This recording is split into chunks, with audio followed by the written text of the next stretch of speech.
cold as a razor blade, as tight as a tourniquet, like the skin on a dying man. I don't want a piece of the world. I want the whole world. I make my own rules because it's much easier that way. Trust me.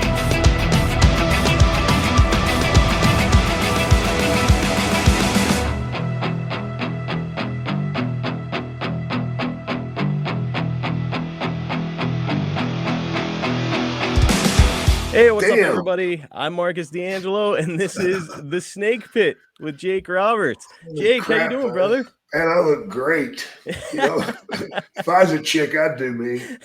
What the hell, man? What a way to start this podcast. I couldn't think of any better way to do it. I was going to go into this whole spiel about the Hall of Famer and the pop culture icon, but hell, it's... what the hell, man? We're just having fun. I want the people out there to have fun. That's what this is all about, except when it's not. Well, yeah, I mean, you know, we're going to have fun. We're going to talk about serious subjects. We're going to talk about everything in between. And today, we're going to be talking about this Tuesday in Texas, 1991. Oh, man. One of your most famous rivalries. Can't wait to discuss it. But Jake, before we get there, let's talk a little bit about AEW. Man, absolutely. Some fantastic stuff that's been happening over there recently. Most notably is MJF is the new AEW World Heavyweight Champion. That's huge. Huge news. He gets compared to Piper an awful lot throughout his career. Yeah, I mean, to you, does this feel like one of those moments where it's like, maybe this is what could have been if Piper had a run with the big belt? Yeah, I definitely could. You know, Roddy was phenomenal. And he's another one of those guys who didn't need a belt, you know. But had Vince seen the light and went with Piper, I think it would have been just unbelievable because Piper was such a strong character, man. You know, people believed what Roddy did. The same as with me. We never went out in the ring and had a match where people didn't believe it. And that's what I loved about Roddy. We had that thing about us that just said, man, these guys aren't playing. They're for real. And man, you want to talk about believability. Last night, he did the surprise turn on William Regal, slugged him with the knucks behind the head. It was kind of, you know, it was actually kind of a frightening moment because Regal was laying there selling it, not moving. And it's like, man, this is wild. So yeah, he's, you want to talk about believable. He is it.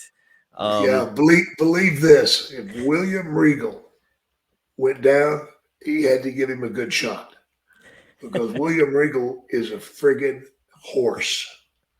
And the bad thing for MJF is if William comes back and wants him, there's not a damn thing MJF can do. William Regal will tie him in knots and spank his ass. Man, I don't care how old William Regal gets. That guy is tougher than a $2 steak. Oh, my God, brother. You have no idea. No idea. I've heard him tell some wild stories. So another thing I wanted to talk about with you is so last night Dax Harwood took on Bryan Danielson. Mm-hmm. I've heard you speak glowingly about both guys. Yeah, absolutely. Did we just watch the two best wrestlers in the world have a singles match last night? Absolutely. Dax is underrated by all, you know, but I think last night he showed that he can carry things any way he wants to. And for him and Danielson to go out there and give it all that, man, these guys are old school. You know, I'm not old school. I'm from the school that burned down before they built the old school. But those two guys are old school. And when they get in the ring, they're not playing, man. They're going for it. And I love that. I mean, last night I was in a very, very, very dark, mean place last night because I had something horrible happen to a car of mine. But it helped. It helped watching those two guys because I knew, and I just wished I'd have been there. That way I could have felt the energy that was inside that building. You know, the fans and even the talent. I guarantee the talent was glued to a set somewhere going, oh, my God. You know, because there's just no way to compete with that. When you're watching the best, you're watching the best. You may wish you were, but you're not. You're not. You know, I think if people thought that they were good, they're seeing a match like that and thinking, man, I gotta step up my game. Absolutely. Well, you had said that they're old school. Last thing I want to talk about with AEW before we get into our subject Yeah, is another old school guy who's been tearing it up in the ring himself. Jeff Jarrett is part of Jeff. AEW Yeah. now. What do you think of Jeff Jarrett's involvement? Have you spent a lot of time with Jeff? Over the years, Jeff and I never bumped around much with each other.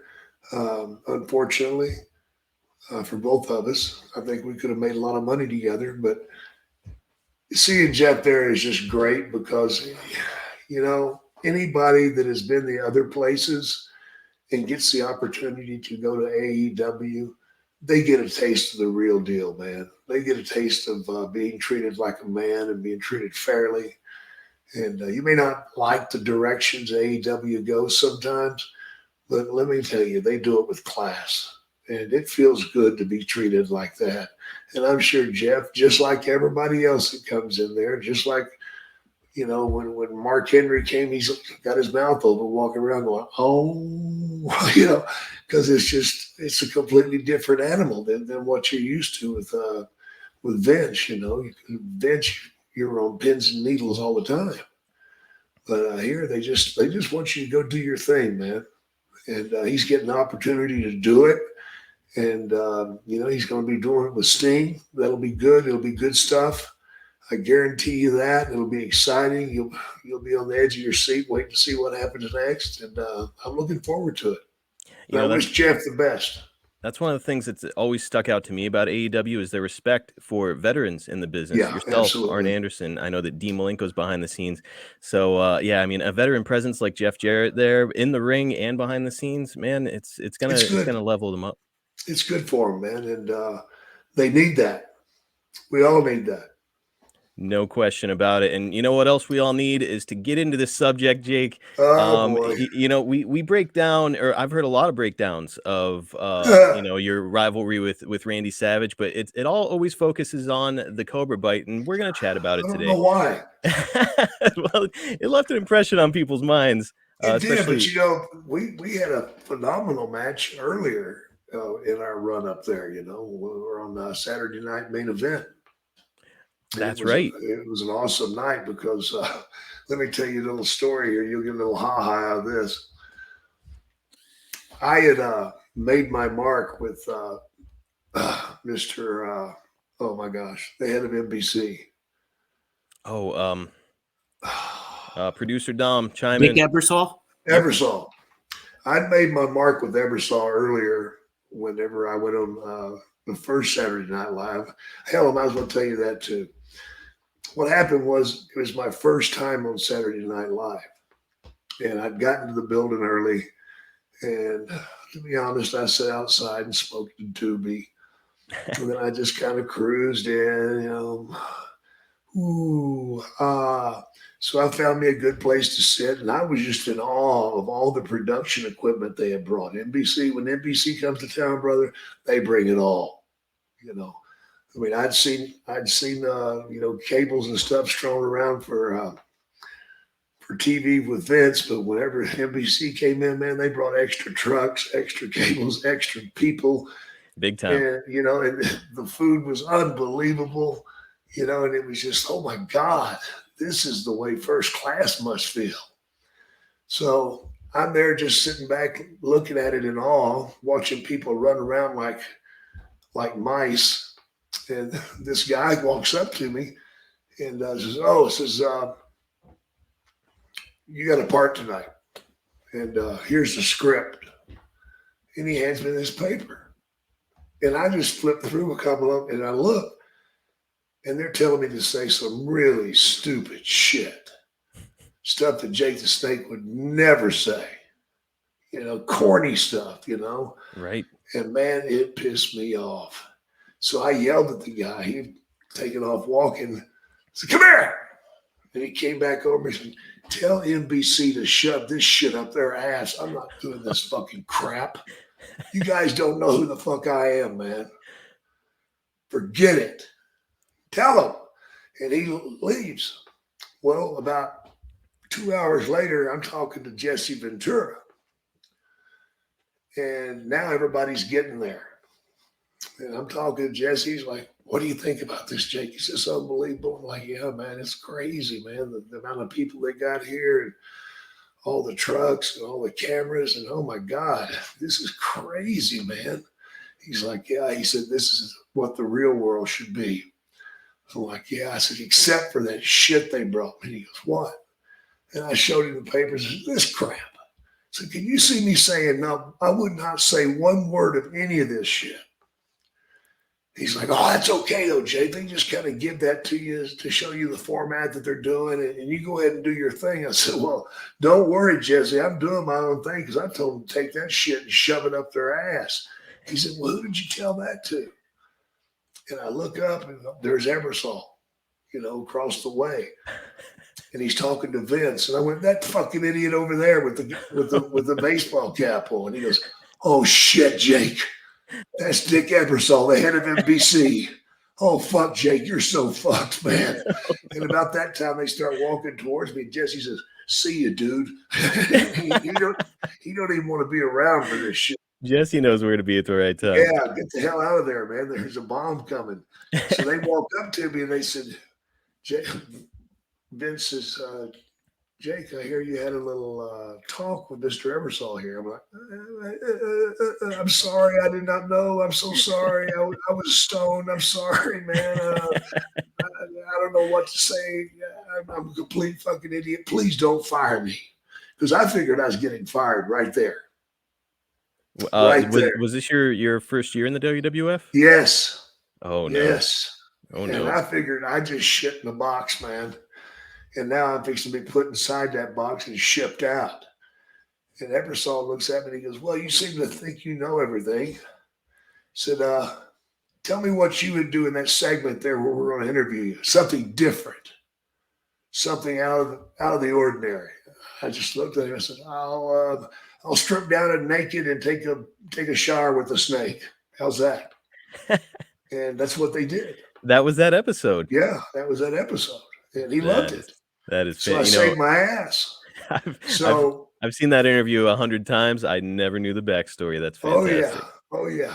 So the next time we're on NBC is the time that I wrestle Randy. Well, they pulled us together and they set us down. They said, okay, dudes, here's what's happening. No one has ever had an NBC Saturday night without Hulk Hogan, the main event. But tonight we are. You two have been chosen to give us the main event. Oof. Not only that, we're going to give you 3 segments to go through. So you'll have plenty of time to give it a real show. Should you fail?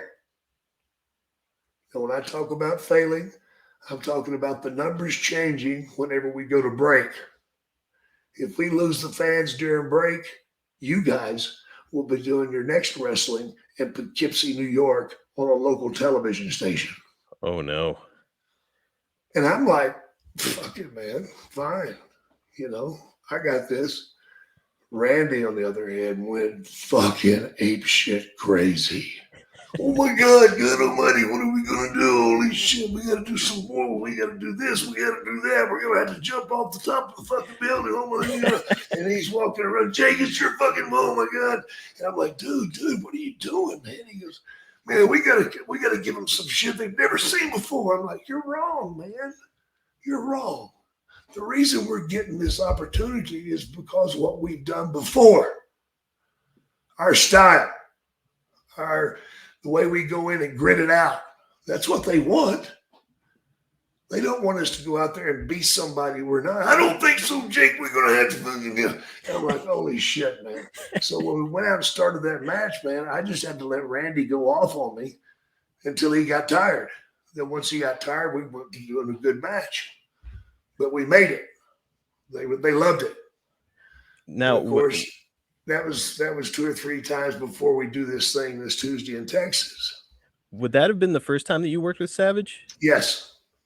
So had you met him prior? Oh yeah, we'd met. We'd met back in the day, Oh, okay. Never wrestled him before.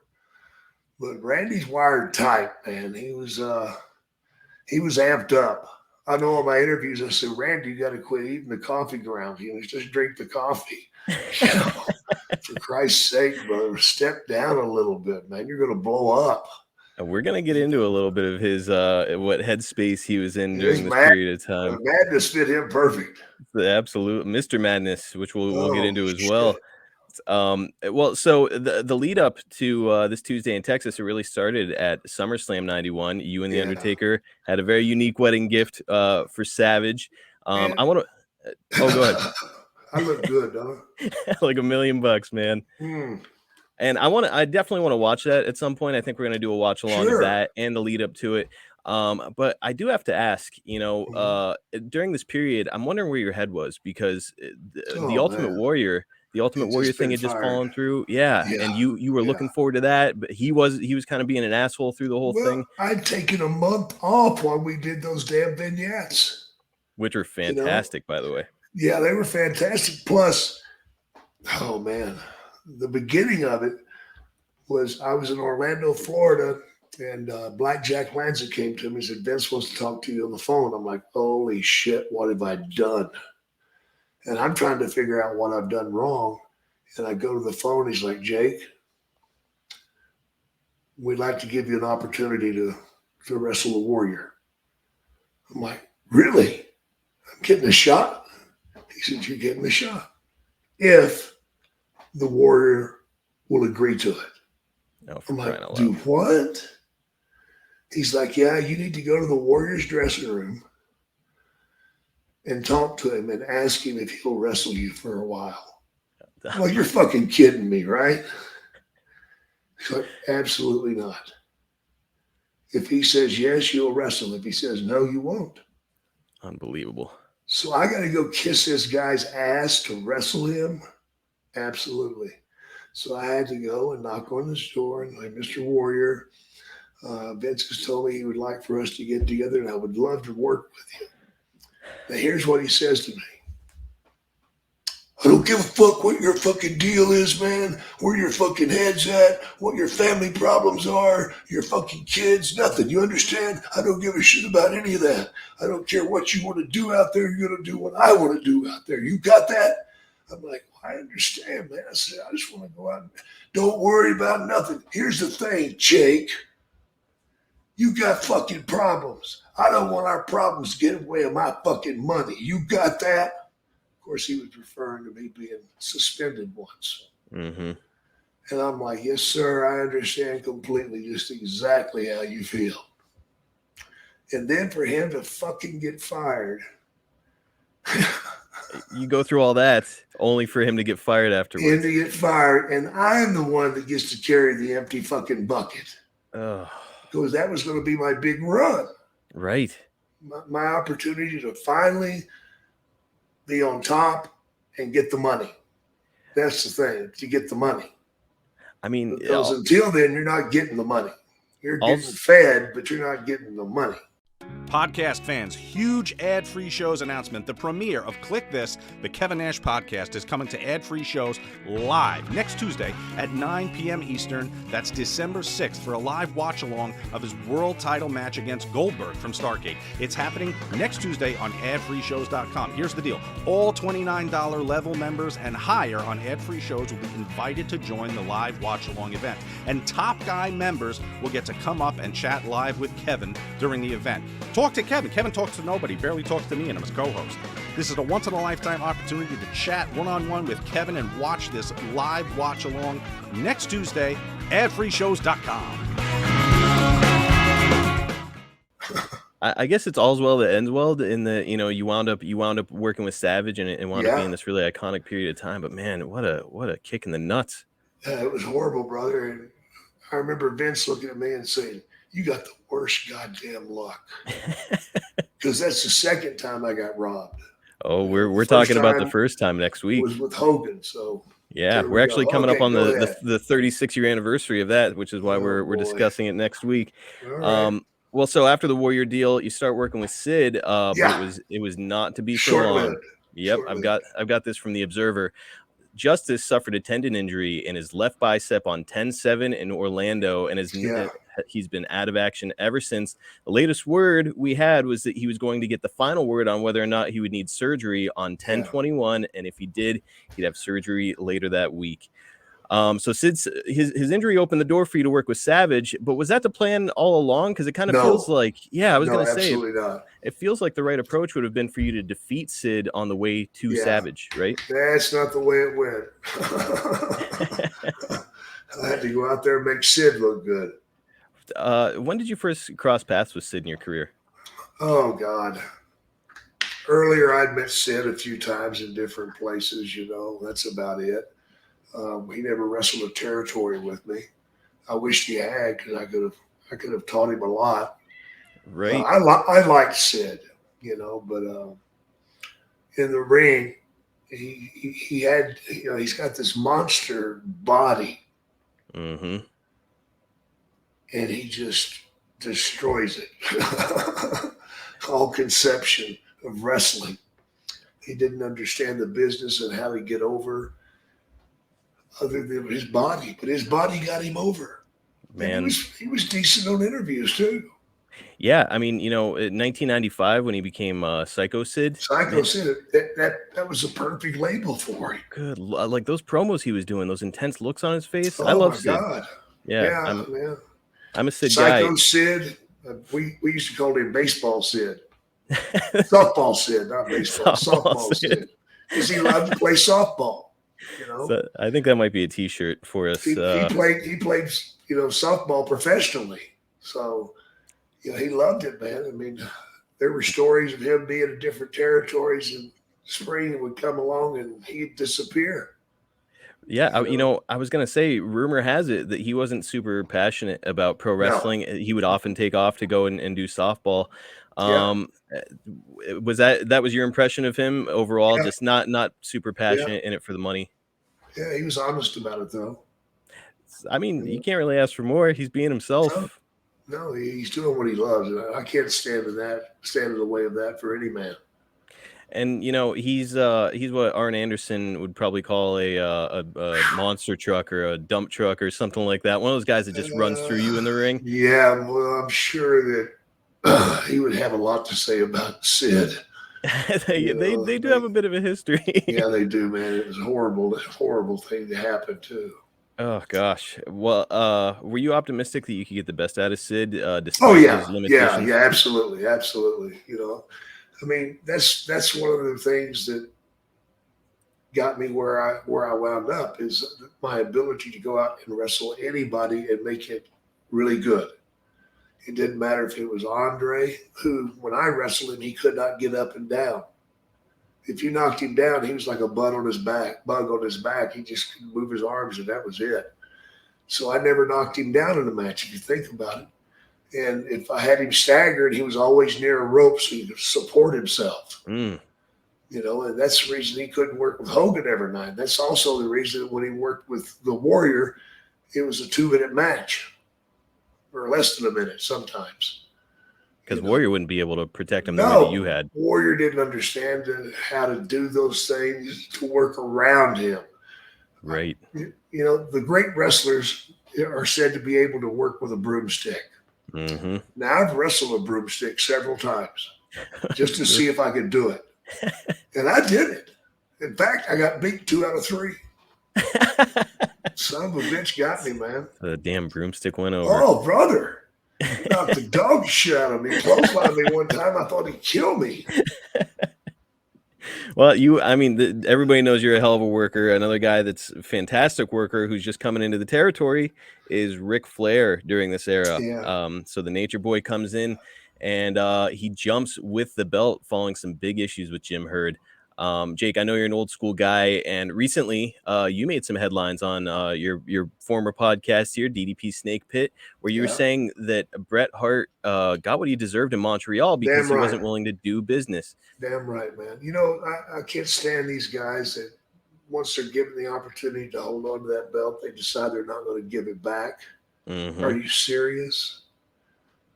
If you tried that back in the day, they'd said, fine, that's no problem. They'd put you in the ring with some shooter, and that subbitch would tear your ass apart, and you'd be begging to give that belt up. Yep. That's just the way it was done back in the day. Was that your impression? Oh, go ahead. Same thing for Flair. Should have had the same thing. Yep. I don't believe in that, man. Look at all the years Rick was gifted with that belt. Now, he earned it. He did a hell of a job with it. There's no doubt about that. I mean, he put the time in. He did the hard work, and he performed, man, every night. And he put serious time in every night. It didn't matter if it was with Kerry Von Erich or Dusty Rhodes or whoever. He worked for them and to them. He made them look great. Yep. And that's hard work sometimes. Yeah. But still, to steal the belt, and that's what you're doing. You're stealing it. You know, you're robbing them. That is what it boils down to. You're playing a move and a power play, and they got away with it though, didn't they? He sure did, and wound up heading back. Yeah, heading back recently, or shortly hereafter in 92. Yeah. So, what was your relationship like with Flair at this time? No. Just not even really talk to each other? We didn't talk to each other much, man. I wish we had him. Looking back, it would have been the smart thing for me to do. I should have smoothed up to him and played the game, but I'm just not very good at playing that game, man.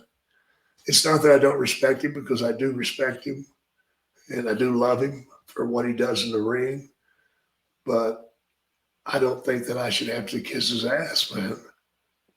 And I won't. You know, I mean, I like you, Rick, and we should hang out sometime. I'd be glad to cook some barbecue for you. And the only thing I won't do with you is have a drink. Won't do that. I think he'd understand. Yeah, maybe. Well, you and Rick had worked previously in Mid-South 1985, and it was a great match. Really unique start to the match. Yeah, I DDT'd you before the bell rang. Which is just a genius move. My idea. My idea. And you couldn't pin him. No. And so you kind of had a claim to the belt. I tried to pin him. They wouldn't count him. What the fuck, man? He's here. And they gave him 2 or 3 minutes to recover. And he came back in the ring. And when he did, he was still selling it. He did the right thing. And we got away with having a great match in Oklahoma City. Just such a cool match. And we are going to do that one of these days. We'll do a bonus watch along or something. Oh, that'd be fun. Absolutely. Let's jump back into the action, though. Sid's gone, and you and Savage are now on a collision course.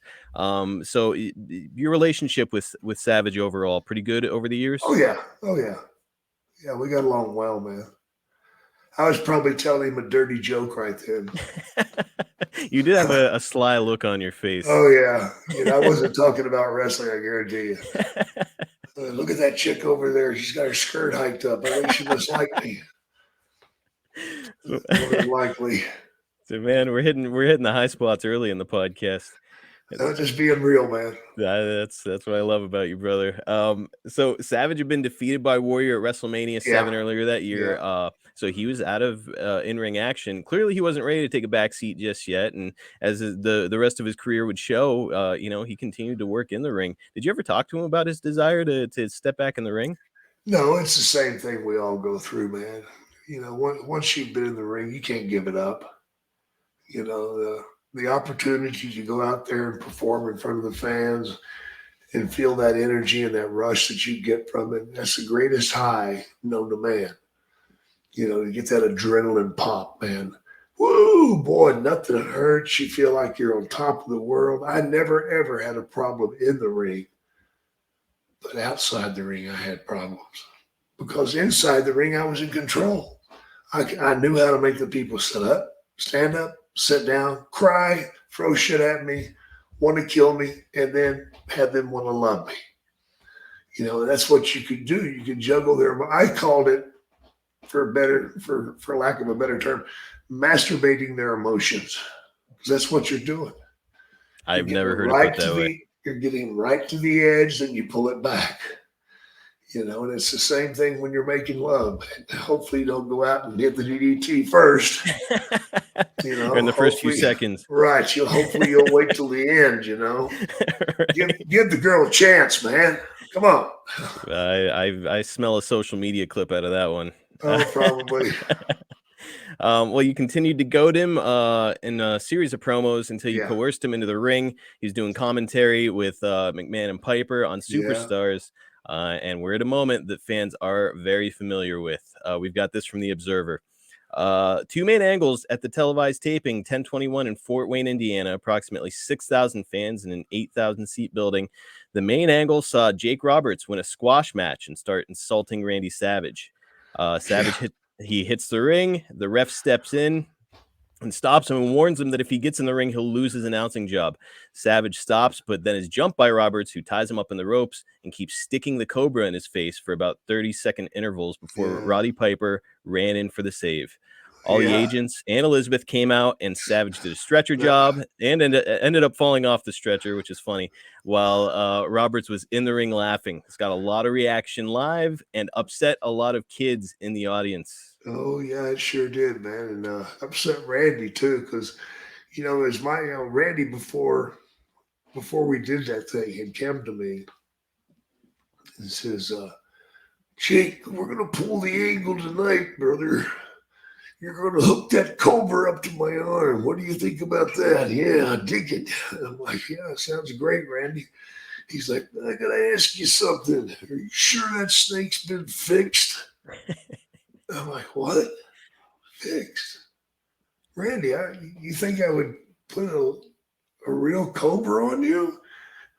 Hey, crazier things have happened here in the WWF, brother. Don't kid yourself. A lot of shit goes down behind those closed doors. Yeah, that's what I'm talking about. So maybe that snake's been fixed and maybe it hasn't. I said, well, Randy, I give you my word. It don't fucking matter your word shit to me.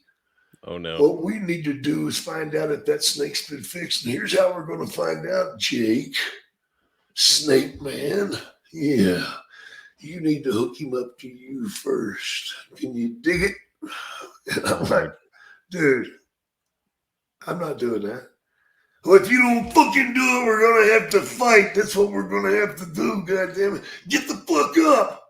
And I'm like, oh, man, are you serious? Fucking right, I'm serious. Come on, let's go. And I'm like, okay. So I get the cobra out of the bag. I pull my pant legs up and let him bite me on the leg. So as soon as I get him off my leg, Randy's like, all right, sit down. Don't take no elixirs. Don't take no antidotes. Don't take pills. Don't drink nothing. I want to see if the juice really gets to you. Yeah. We're going to find out. So after 15 minutes, he says, okay, I'll do the deal in the ring. So when it came time for me to do the thing in the ring, I was pretty upset about what had happened in the locker room. Mm-hmm. So I just say I amped the snake up a little bit by turning my back to Savage and just slapping the piss out of that snake. Oh, my God, his mouth flew open. And he, you know, and I got him over to Randy. He's like, and he got a hold of him. Sorry about that. That's he right. He got a hold of him, man. And Randy, I finally knelt down and said, Randy, you're selling it really good. He's like, get there, brother, get that son of a bitch off of me. Well, you know, I grabbed a hold of the snake and I pulled, and he wouldn't let go. I pulled, back and forth. I'm like, holy shit. Well, that's when they sent Piper down.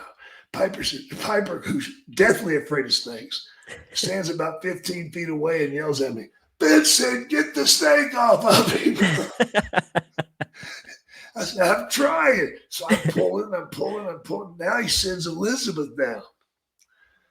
And Elizabeth, she comes down and Piper gets her and puts her in front of him and pushes her up closer. Vincent, get the snake off Randy right now. And there you are shaking it, pulling. Pulling. And finally I had to, do the old lion tamers thing where I spread his jaws open. Mm-hmm. Well, I did that.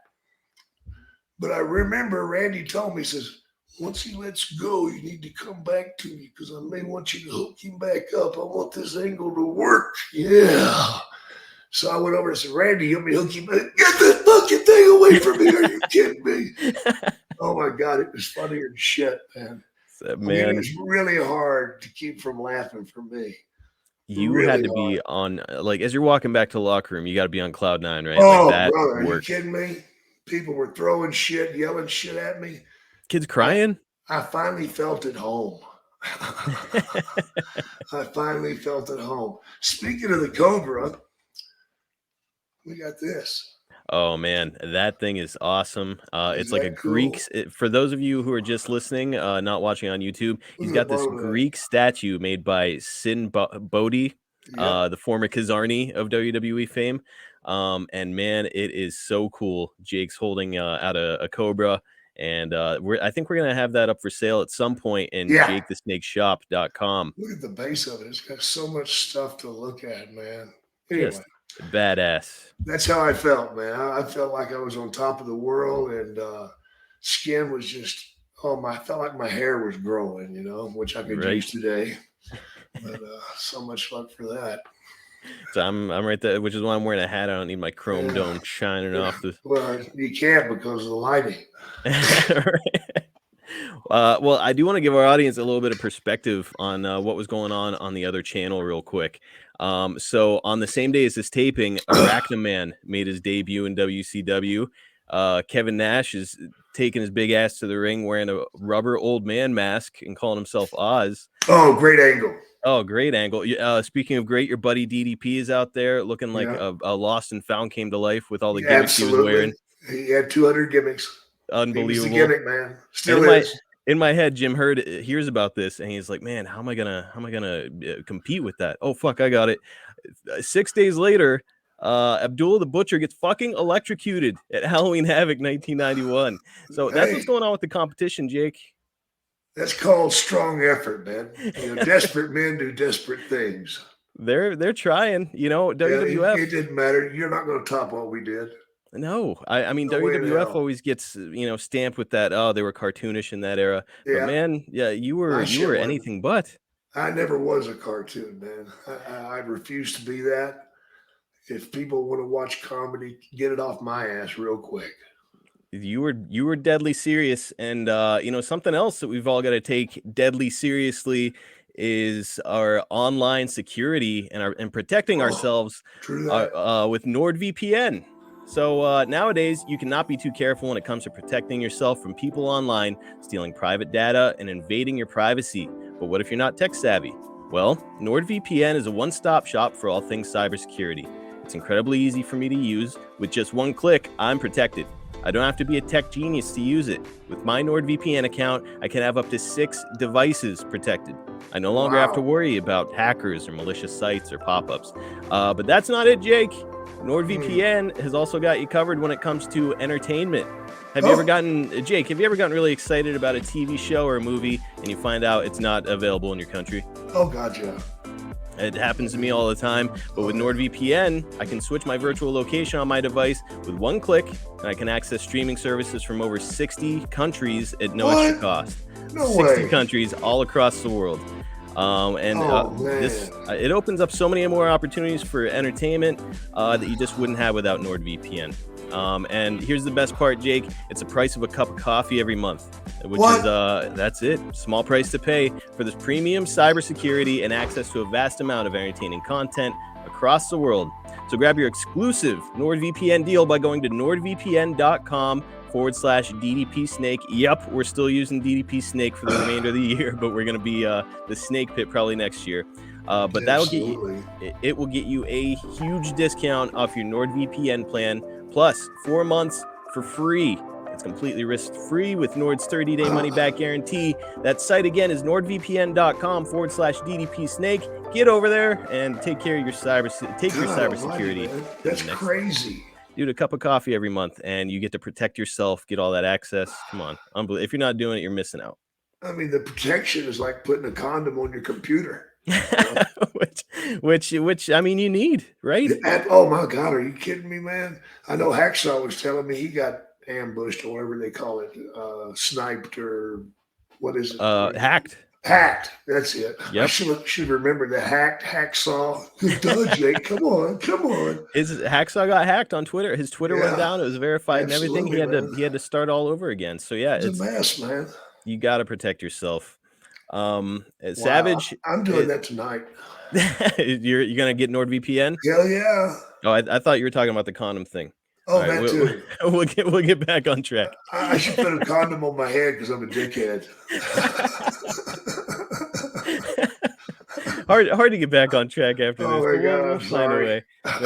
No. So Savage is still suspended from working at this point, Yeah. but he begins to replace Sid on the house shows now that Sid is hurt. Right. But he's working under the alter ego, Mr. Madness. Couldn't figure that out.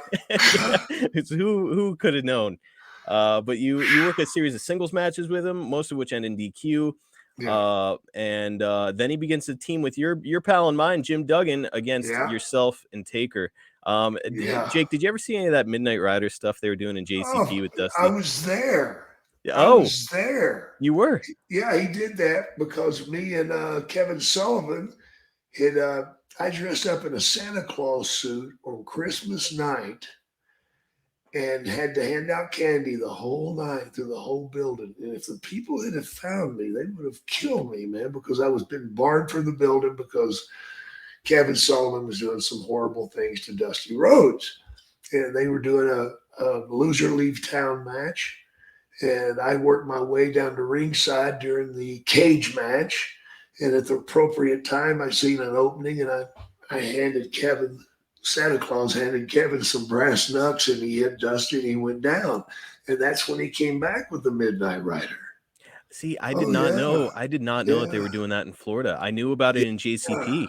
No. We did that in Florida, brother. And this was way back there because I was normally wrestling Barry Windham, but I've been barred from the building. And man, it was crazy, man. We had to fight our way back to the locker room. And now we're in the locker room and we're hearing people say, "Buck Santa, kill Santa, kill Santa." The next morning, I'm eating breakfast wherever that was at. And I buy not a USA Today, a Tampa Tribune newspaper. And I open it up and it says, 4 Santa Clauses were attacked last night. There's a bunch of people beating up Santas that are walking around. Oh no! So they're out there ringing the I'm bell like, in front of the hell grocery yeah, stores, man. Hell getting yeah. jumped by I got wrestling 'em. fans. I love it. I love it. That is amazing. I had no idea. So I knew about your stuff with Barry Windham in Florida, which Oh, yeah. we are going to watch that match where you Phenomenal. break his nose, and it is tremendous. Phenomenal matches with Barry, man. He was a great worker, and I love him and I love the work we did. But let's get back to what we were talking about. Well, yeah. What did you think of the Mr. Madness gimmick overall? Oh, come on. Give it a break. I mean, please. You know, they did the same thing in Louisiana with JYD. They called him Stagger Lee. Oh, And he I had to didn't know wear a that. mask. Yeah, he had to wear a mask. It was like somebody comes up with a good idea somewhere, they pass it around the country. You know, that was a good thing about the territory days. You know, you could do something in Louisiana and nobody's seen it. You know, Texas, North Texas, nobody's seen it. So you can go up and do it again. And by then it had been Yeah, everywhere. If it works, it works. Yep. Well, You yeah, by know? then it had been everywhere. You know, especially it was just, as I said a few years earlier, JCP. They had Dusty doing the Midnight Rider. It was Sure. the same thing. He didn't even change his voice. It was hilarious. No, God, no. He's going to Well- change his size too, right? He was slim, trim, right? Well, it has to, right? You got to make it. You got to Please. sell it. Yeah, right. Well, so the other thing I'd really like to talk about with this is you and the Undertaker as a tag team is so cool. And it's something we that, were badasses, man. fans talk about how you guys could have had a run and probably should have had a longer run, maybe even with the tag belts. Right, What can you tell us about him during this time? well, he was green, you know, but the greatest thing about him was he was open to learning. I mean, man, he asked me questions. He wanted to know about this, wanted to know about that. And of course, he had Paul Bearer with him, and Paul knew what the hell to do. So he was just sucking the energy out of both of us, getting that information. And he's definitely a student of the game then. And he learned quick. And I love the Taker like a brother. I really, really do. Utmost respect. He deserves everything he gets. But at the time, man, when they tagged us up, I was like, holy shit. There's nobody that has a chance in the ring with us. and they didn't. No, I mean, you guys made a badass tag team. It Oh worked. shit, man! But yeah, it was fun to watch. We could have whipped the Warriors, man. I would have loved to have seen more, but just cool also that, you know, he's still pretty young in his career, Yeah, and you're a savvy veteran by then, so I'm sure it was yeah, a real learning opportunity for him. yeah. We spent a lot of time together in the car. I mean, that's where we learned so much, was in the car. You talk about your match, and you talk about what you could have done differently. That's one of the things missing today, the camaraderie that we had back then. You know, the time in the car. That's the thing that made real champions, because you do 300 miles home, and the whole time you got to stay awake. So let's talk about the match. What could you have done differently? Hmm. How could you have done it? I mean, how was your timing on that? What do you think your reaction was? Could have been better with this. Could have been better with that. Maybe if you'd have done this, you know, and just suggesting things back and forth, you know, tossing them back and forth around each other. And you'd be surprised what you come up with, man. You come up with some gold is what you come up with. And you guys were working every night, you know, Oh so yeah. it's every night you get to try that new thing, see if it works, doesn't Yep. work.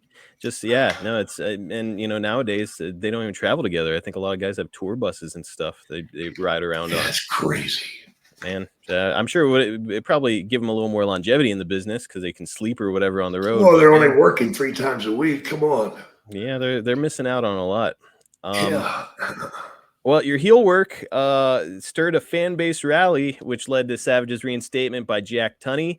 Savage is expected to take Sid's place in the Survivor Series against yourself, IRS, and the Disasters, but Jack Tunney instead prohibited him from the event due to his Right. condition. And he also said that snakes are now barred from ringside, that Savage could get his redemption at you against this Tuesday in Texas, which is our Yep. subject. Yep. Why do you think they didn't just have you guys work at Survivor Series? You Didn't going need over it. there would have worked, right? Didn't need it. Oh, okay. You Well, and know, I guess it's a shortened time frame up until the next pay-per-view. it would have taken something away from the big pop on Tuesday in Texas. Well, on the way to Survivor Series, you appeared on the Arsenio Hall Show to act as Oh a my commentator God. with Arsenio and Mean Gene during a match Oh between the my Nasty God. Boys and the Legion of Doom. Jake, I've got to say, I watched this video while I was doing some prep. We'll get it up on social media. Oh. But you being a broadcaster, I mean, I saw you do it in WCW with Mhm. Jim Ross, who, by the way, Mhm. on his podcast, Grilling JR, he said that you were a natural for it. You would have been great at it. Did you have hopes of getting into broadcasting when you were done in I the ring? sure do. I sure do. I still do. I'm hoping the AEW will give me that opportunity, but they may not. I don't know. Man, I would love to do it. you've got all the same qualities of Jesse Ventura, and I think you might be a better talker. You are a better Oh, talker. no doubt. So Please give it a break. so man, it would have been awesome to see you in that You role. know, the Arsenio Hall Show, let me tell you about my memory from that. Yes, The oh my God. really high profile gig at the The time. producer comes to me and says, "All right, Mr. Roberts, says,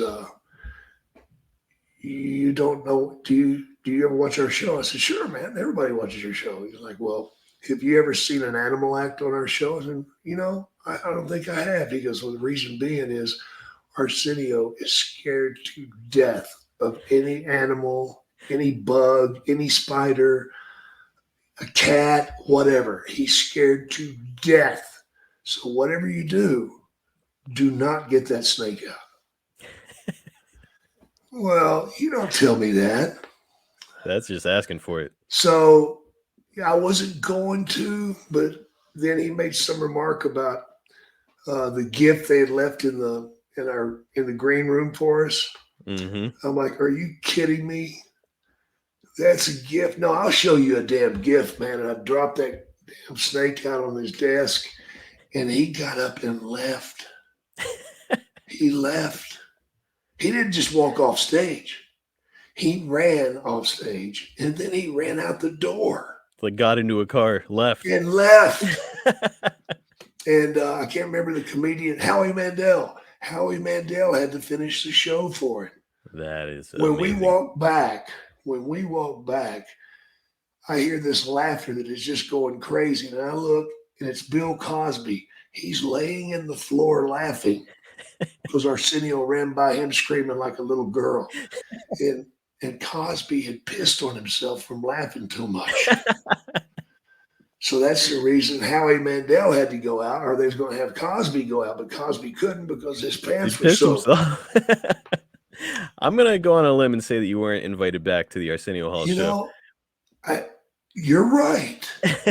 What are the Can't odds of imagine that? why. Huh. Oh, well. That is incredible. And we are going to get that clip up. And now I want to see, we're going to get the end of that clip up on Oh, social. yeah. We got to get that out.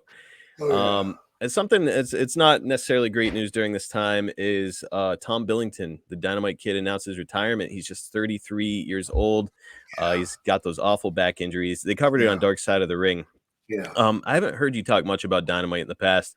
What were your impressions of him? He was just phenomenal. He's one of the greatest ever. Another guy that doesn't get what he should. But Tom, man, when I first met him was like 1977 in Calgary. And that's where Brett learned. Because Brett and him wrestled nearly every night. Oh, my God. What a pleasure it was to watch him go out there and just dissect Brett and beat the shit out of him too, and just go out and do it night after night after night. I've seen him be in the ring and some fans say something and he'd just get out of the ring, go out there and knock the dog shit out of him and get back in the ring and finish his match. He was could do nothing to piss with. He was a killer. Yep. He was a killer, man. And it's unfortunate that his body couldn't hold up. It's a damn shame, man. I hate it. He suffered long and hard after wrestling, and it shouldn't be that way. No, I mean, awful. And one of those guys, again, only 33 years old, such a huge future ahead of him. Just, man, to think about what could have been with him, it's oh my God, a bummer. Really, really is, man, because he deserved a lot more than he got. Well, Jake, you did not get to compete at Survivor Series, but you delivered a hell of a promo at the event, and we're gonna watch it. This is actually one of the main reasons I wanted to watch this back is this promo, which is just incredible. Oh, producer Don's gonna restart it. Ladies and gentlemen, Jake the Snake Roberts. Trust me, trust me, trust me, trust me, trust me, trust me. Well, I didn't know he was in the building, Brain. Trust me, he's here. What for? Just trust me. That sweater, Jake. Yeah, that's pulling. That's labeling me, isn't it? Well, it's Tuesday in Texas. You watch what he does to Macho Man. Damn, I'm hot. The leather pants, the sweater, Yeah. something else. Naked, doesn't he? Without any reptile. All right, Jake the Snake Roberts. These people saw what happened this weekend. I saw it, and millions around the world had an opportunity to see what took place. You said it was an accident. Trust me, it was. You said that snake had been devenomized by the lab. Cross my heart and hope to die. That's what I was told. You know, Jake Roberts, do you realize how much anguish you have caused the Macho Man Randy Savage and Miss Elizabeth? The torture that these... It excited me a little bit. Yeah, I thought about it for a long time. You are a sick man, Jake Roberts. Thank you very much. You know, there are many who say that Jack Tunney should have 86'd you for your actions. You should be out of the World Wrestling Federation altogether. You're very fortunate to have an opportunity to meet the Macho Man Randy Savage one-on-one this Tuesday in Texas, and I, for one, can hardly wait. Is that right? That's right. You know, let's start off by saying this. You know, you're trying to cast me as the original sinner. Well, I spoke to God this morning, and he said he doesn't like you. So let's point the finger at somebody else besides me. Let's point the finger at the people that voted for Savage. Let's point the finger at Jack Tunney. Let's point the finger at the World Wrestling Federation, not at me. You know, when you take a look at everything, the one-on-one matchup between you and the Macho Man Randy Savage, all of a sudden now, there is a very interesting hook to all of this. The fact that there will be no reptiles allowed at ringside. And that means no snakes in the bag. You know, it's hard to believe after 6 years you people haven't caught on yet. The thing in the bag was simply a toy, something for me to amuse myself with. I've always been the snake you should worry about, and for 6 years you haven't caught on. It surprises me that anyone, even you, could be that ignorant. You laugh. Yeah, I laugh. Because Tuesday in Texas, Elizabeth, you have a ticket. You have a one-way ticket. A one-way ticket, Elizabeth. So don't be shy, sweetheart. Let's use it, huh? You show up. A one-way ticket to the other side, if you will. Because this Tuesday in Texas, princess, don't expect the prince to be there to wake you up with a kiss. Because you see, Tuesday in Texas is not the end. It is not the beginning. It's not even the beginning of the end. Yet, the end of the beginning. Trust me, trust me, trust me. All right, Dom, you can cut it there. I've never seen a dad sweater look so damn cool on somebody. That was something else. Jake, if I wore that sweater, I would look like I belong behind the counter at an arts and crafts store. You look like a badass in it. The leather pants, the sweater, and man, that promo was something else. It was strong, wasn't it? Yep. I've forgotten about that promo, and it was really fun for me to watch that, and it really, really was. I want to thank you guys for putting that up there for me to watch, man. I needed that.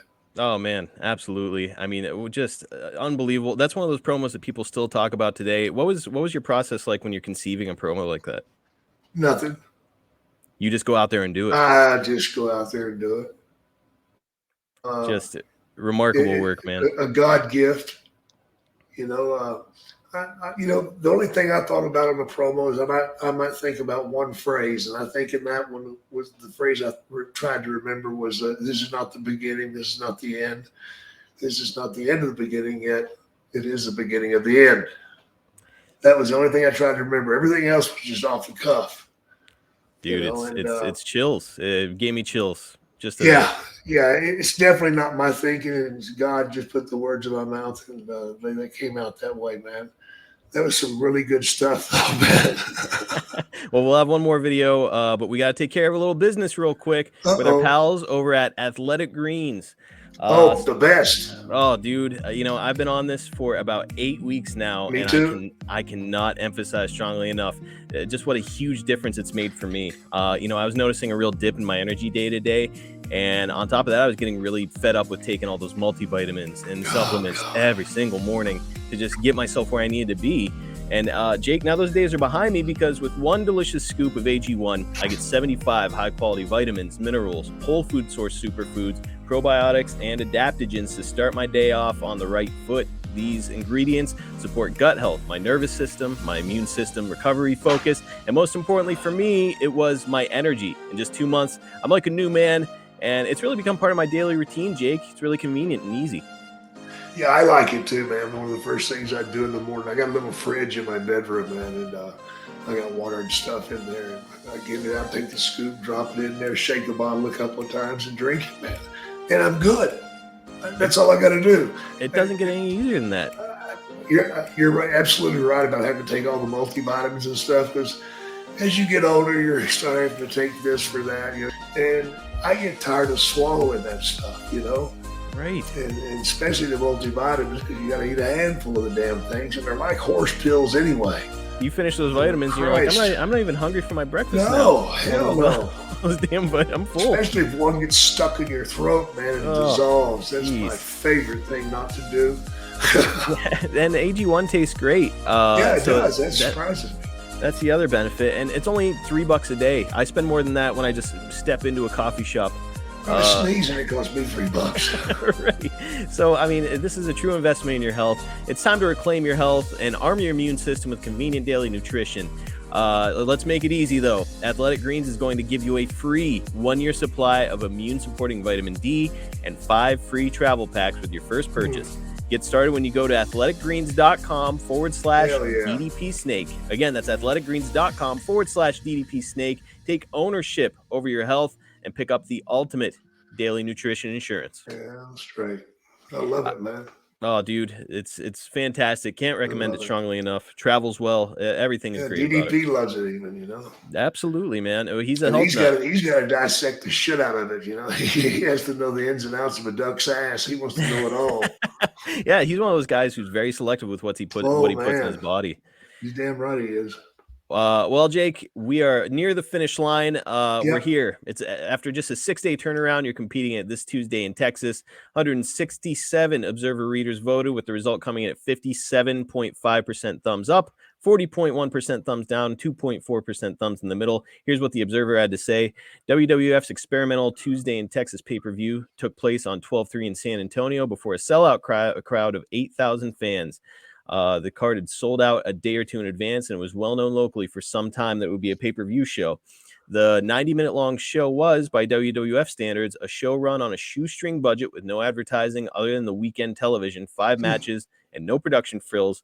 So, Jake, it makes me curious. I know that back then the downside guarantee for most people was, I think it was like $1,500 a year or something.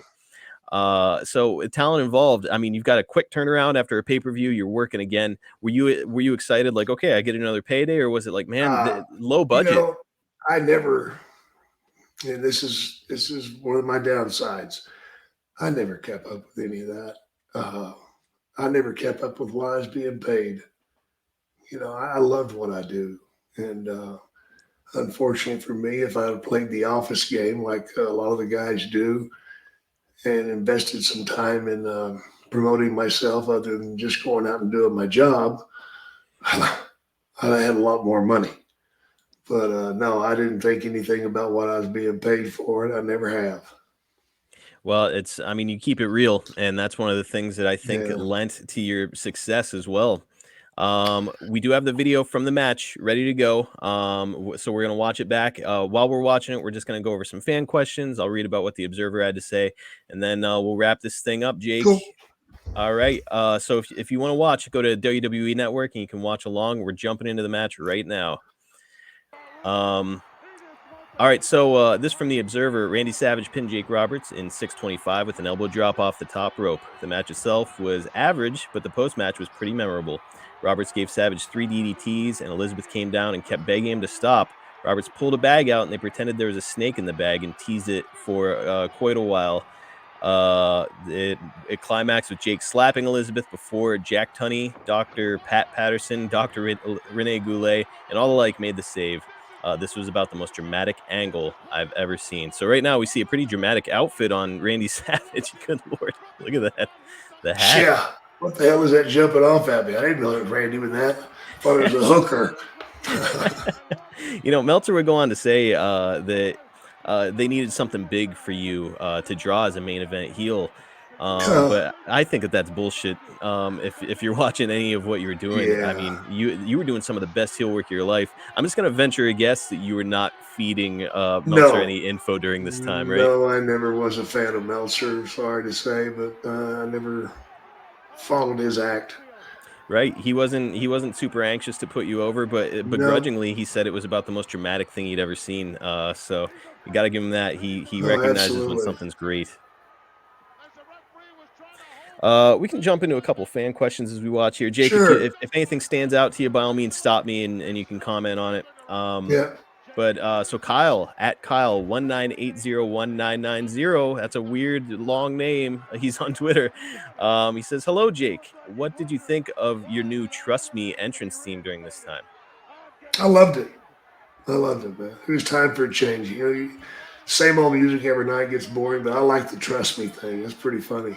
Where did you come up with the Trust Me deal? I thought it was really cool. No? I didn't. They came up with it. And they came up with it and said, "This is what we would like for you to do." I'm like, "Shit, I'll do that." It worked really perfect because your character had this like disingenuous nature about him. And so now it's like this it's like this used car salesman saying like, "Hey man, trust me." Absolutely. Exactly. Kyle went on to say, were there still as many people calling for the DDT as there were in '86 when you were a heel? No, not as much. I think he as scared him much. off with that snake bite stuff, man. Yeah, that got a hold of people. Plus, it was Randy too. I mean, Randy had a special place in people's hearts. You know, he really did. You know, him and Elizabeth, they had that special spot more so than Hogan. Yeah, well, especially Elizabeth. She's such a beloved Oh figure, my and God, yeah. at the end of this video, we're gonna see something pretty incredible take Oh place. boy, Probably wouldn't be able to get away with it today, but we'll cover it here. yeah, sure got And me in trouble. well, that's actually relates to our next question from a guy called the Rosen Coaster at Kicking Out 2 on Twitter. He says, "Who pitched Liz taking the slap to the face from you, and what was everybody's reaction to the idea before it went down?" Randy's the one that come out with it, and I didn't want to do it. I'm like, dude, that's I don't want to hit her, man, because I'm gonna have to really slap her. I'm not gonna do no paper shit. And they were for it, but afterwards was the problem What because, happened? well, her parents and her grandparents weren't wise to the business, the acting part, the performing part. And they told Randy he was no longer allowed at their house, and he wasn't welcome back, and to get the hell out. Wow. And So that's the they reason. thought the That's the business was a reason. shoot. Right. That's the reason the angle was cut short. Man, Yeah. I had no idea about that. Yeah. This thing should have went to Mania. So Randy, he pitched the idea. He was such as you pointed out before, he's such a paranoid guy. Wasn't he nervous about you putting your hands on Liz? No. Not at all. I guess they had talked about it and they trusted me. I don't know why. But yeah, Randy didn't like anybody touching Liz at all. When George Steele picked her up and carried her back to the locker room, Randy lost his shit. Even George Steele. Yeah, even Hogan, when Hogan picked her up and boosted her up on his shoulders, he lost his shit. He lost his shit anytime anybody. If a fan said something to her at the airport, he lost his shit. Wow. If anybody asked her for an autograph, he'd go off on them. But ironically, like the guy with the used car salesman type disingenuous nature character, he trusted you. Yeah, amazing. That is something else. Well, he really wanted this thing to work, and it was working, and it was just a natural step for it to happen. Ben Watson at BenWatts04 on Twitter, he asks, what was it like handling the Cobra over the Python? Oh my God, so much easier. I love that Cobra. Are you kidding Really? me? Just because he was Cobra light? only weighed 12 pounds, man. Those damn pythons can weigh anywhere from 40 pounds to 150 pounds. And then when you get to the fangs, the Cobra doesn't have fangs, it has teeth. It's almost like a fish's mouth, it's just spiny little teeth. They don't hurt. They freak you out, but they don't hurt. Anytime you see an animal chewing on you, it freaks you out, but that's about it. But when that Cobra bit you, man, he'd chew on you. But if a python bit you, man, he's going to leave some big holes, because the first thing that happens when a snake bites you is you try to jerk away. Mm-hmm. Well, when you jerk away, it rips your flesh. Oh, jeez. I got one place right at my elbow and got that vein that I had to have 36 stitches from one. Holy smokes. And damn near bled to death before it was done. I bet you've got a hell of a scar there. Oh, yeah, still do to this day. Here's the finish. Savage got you with the elbow drop, but we're not done yet. Damn right. It was more of a lat drop. I've heard that was a rough one to take. He it actually is, really man. hit you. It really, yeah, he did. Did you ever get backstage with him and say, "Hey, dude, lighten the fuck up"? Or no, how did that go? No, I wasn't no pussy. Good for you. I think I did hear that some people would say, like, "Hey, brother, come on." I never asked anybody to lighten up, except for Sid on the clothesline, and the other person I asked to lighten up was the clothesline from Hell guy. Oh, JBL. JBL, because I had the neck surgery, Yeah. And, it didn't do me much good asking them because I didn't change shit.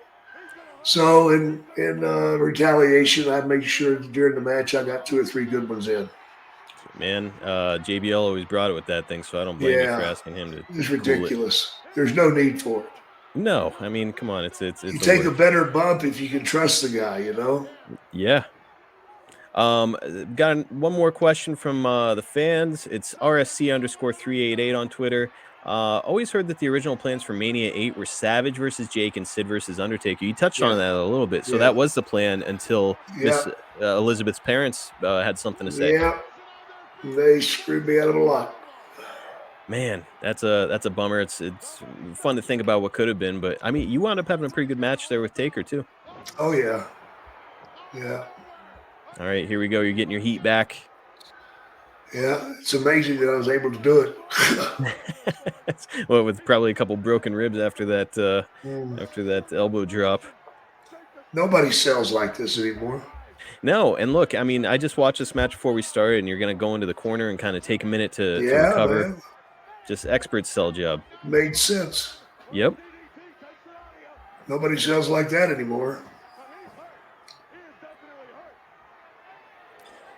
Now this, Meltzer pointed out, it does take a long time, so we did do a quick cut, which is coming up here soon. We're going to get to the kind of the speed of things with the slap, but man, it's an incredible moment. It was real. Listen to the fans. Made for Mania, this match. Yeah. Everybody's on their feet. You don't see that anymore either. No, sir.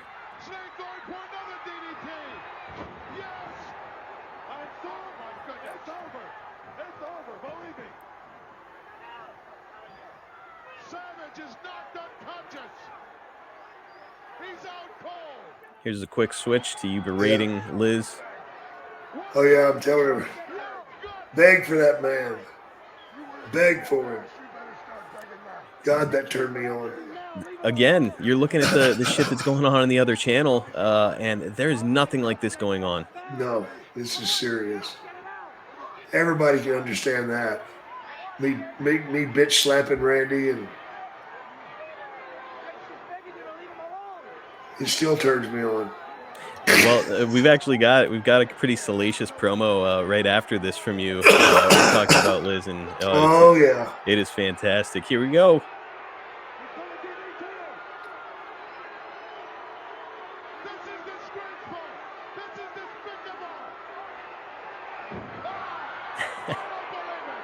Yeah, I don't think you could do that today, Jake. No.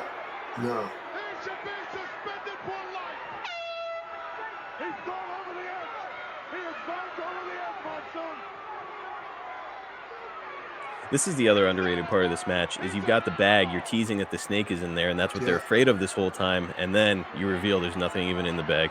Yeah, fucked them again.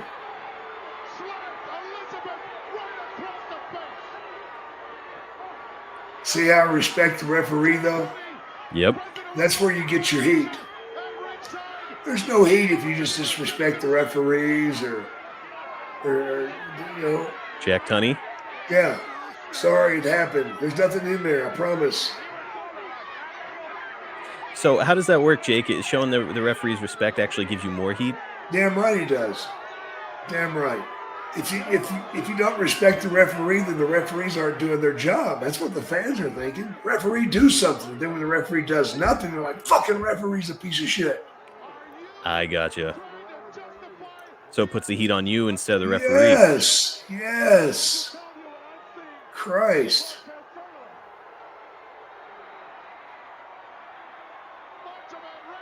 That night, the fans, with me inside the car, knocked all the windows out of it. Tried to turn it over, man. They had it up in the air, but they couldn't quite get it over. I hope it was a rental. Oh, it was. Good Lord. I hope you got the insurance. Oh, yeah. Always, especially when you're a heel, right? Damn right, man.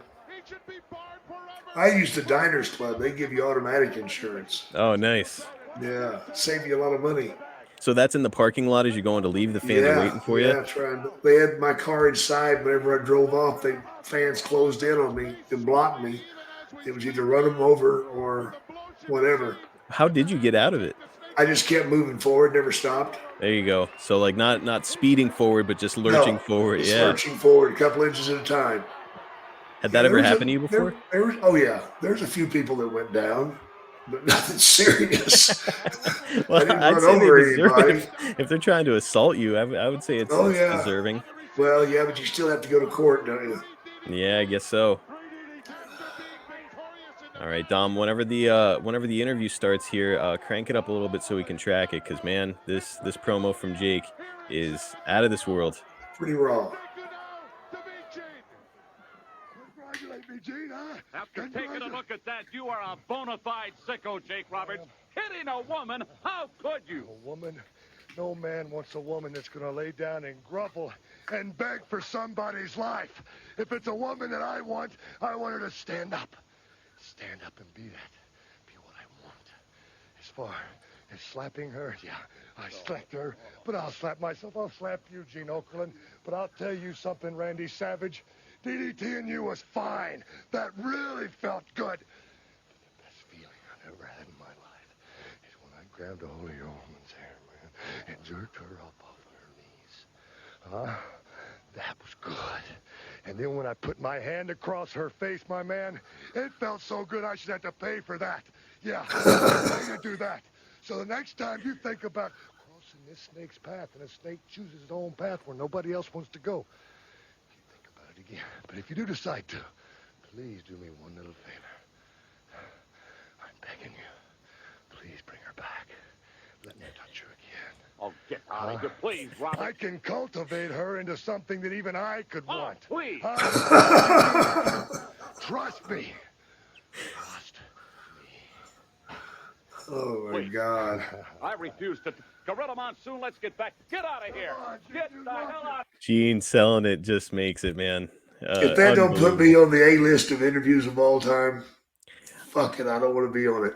I was gonna say, any wrestlers that are watching this, whether you're in the Indies, in WWE, AEW, wherever you are, you have to watch this era, especially if you want to be a good heel, because my God, it's just every little nuance is covered. Yeah. It was fantastic work, Jake. Yourself and Savage would continue your feud into the early months of '92, which we'll cover at some point. You did some fun stuff at Royal Rumble. Final question of the week, and then we'll wrap it up with a little business.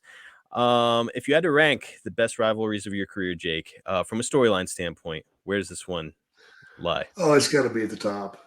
You'd say this is number one? Yeah, this is number one. I mean, over the years, I've had the opportunity to work with some unbelievable people, but when you throw it all together, man, the slap and the snake biting Randy and just the whole thing, it's got to be number one. I mean, I can't deny that even if I wanted to. You know, this is one of those ones. It's one of those ones that fans, it's 31 years ago, Jake, and fans are still talking about it. Yeah, you know, you'll post something on Twitter from that era and fans are like, I remember this. Oh, it was such a scarring experience. Oh, he was so scary. So it's all these years later. I mean, these are legit childhood memories that have stuck with people for all these years. Yeah, it's good times remembering it, brother.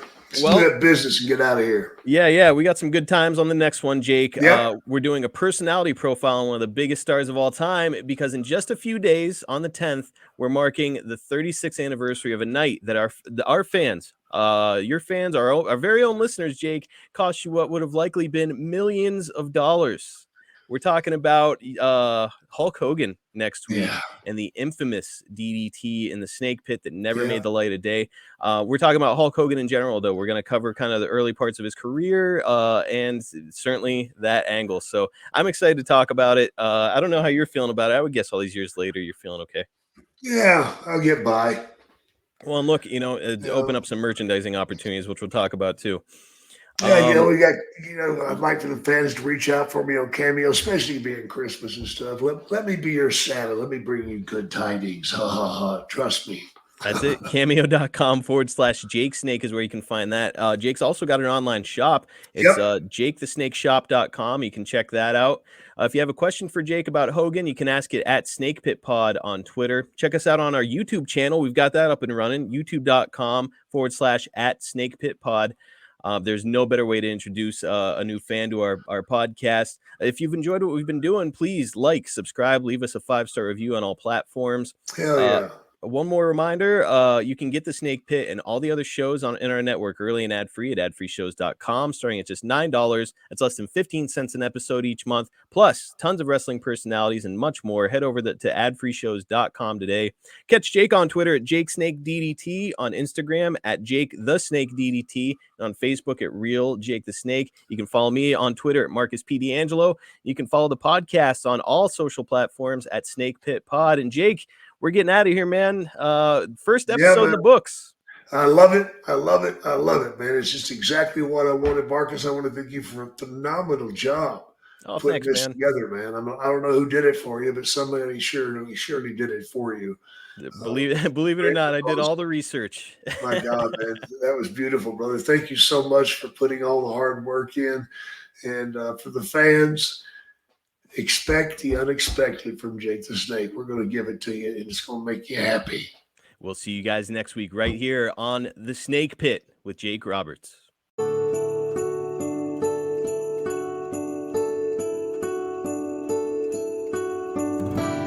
It's that time of year, boys and girls. Can you believe it? I know I can't. I know what you're thinking. This is going to be expensive. How am I going to pay for all this? Have you seen the economy lately? Can we put Christmas on pause? You can't. It's going to be here sooner rather than you think. And I'm here to help at SaveWithConrad.com. How's this for starters?